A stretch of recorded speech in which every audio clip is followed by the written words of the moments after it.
Olá, meu nome é Gabriela Felfili e eu vou apresentar o resumo do meu relatório final do edital de PIBIC. O nome do meu trabalho é Estudo das propriedades de materiais cimentícios aplicadas na impressão 3D em estruturas de concreto.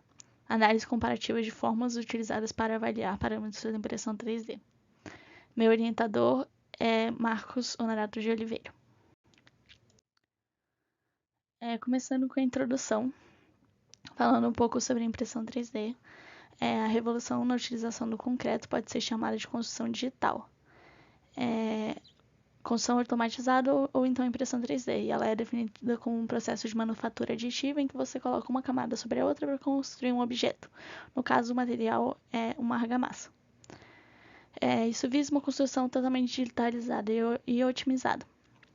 No entanto, esse processo tem muitos fatores que são os parâmetros necessários, que são, por exemplo, a trabalhabilidade, a capacidade de bombeamento, a construtibilidade, tempo em aberto, janela de impressão e resistência. E esses parâmetros, eles tornam o processo muito imprevisível e difícil, complexo.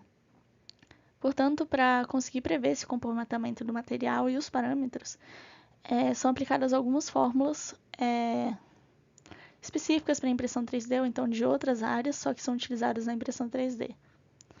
Então, o objetivo desse trabalho é propor uma avaliação dessas equações de forma geral para poder classificar quais são as melhores a serem usadas e qual é a tendência que está ocorrendo agora nos estudos de impressão 3D.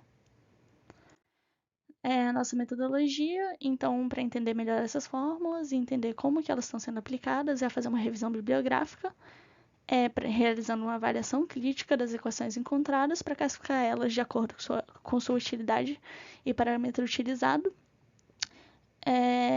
para então classificar quais são as que realmente são importantes, quais são úteis, e dessa forma podemos aplicar nos processos que a gente utiliza aqui na Universidade de Brasília para impressão 3D. Como os resultados, a gente encontrou diversas fórmulas que podem ser aplicadas.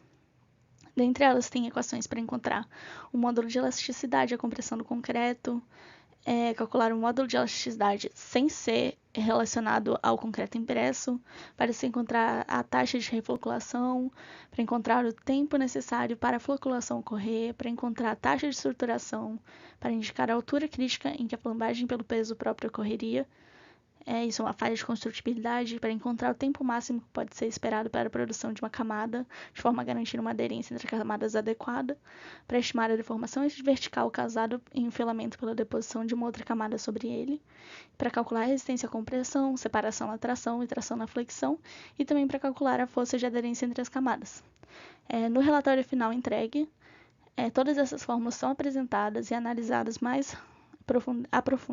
de forma mais aprofundada, e todas as variáveis são explicadas. É tudo muito bem explicado no relatório final. Aqui eu estou apresentando de uma forma mais sucinta. Como conclusões da elaboração do relatório, foi possível observar que diversos autores propõem fórmulas diferentes que permitem avaliar as propriedades do material e do processo de impressão 3D. Mas é muito relevante mencionar que para os mesmos parâmetros, alguns autores apresentam equações diferentes para encontrar um valor que às vezes até difere. Isso se dá por conta da grande variedade de processos de impressões com máquinas diferentes e execuções distintas. E como a impressão 3D é um processo construtivo relativamente novo, não há normas específicas para essa forma de construção. Então, os procedimentos experimentais e de cálculo de existências não são criados ou adaptados de outras normas. As equações mais úteis a serem utilizadas são as de propriedades relógicas, o tempo de janela de impressão, as alturas críticas e as resistências.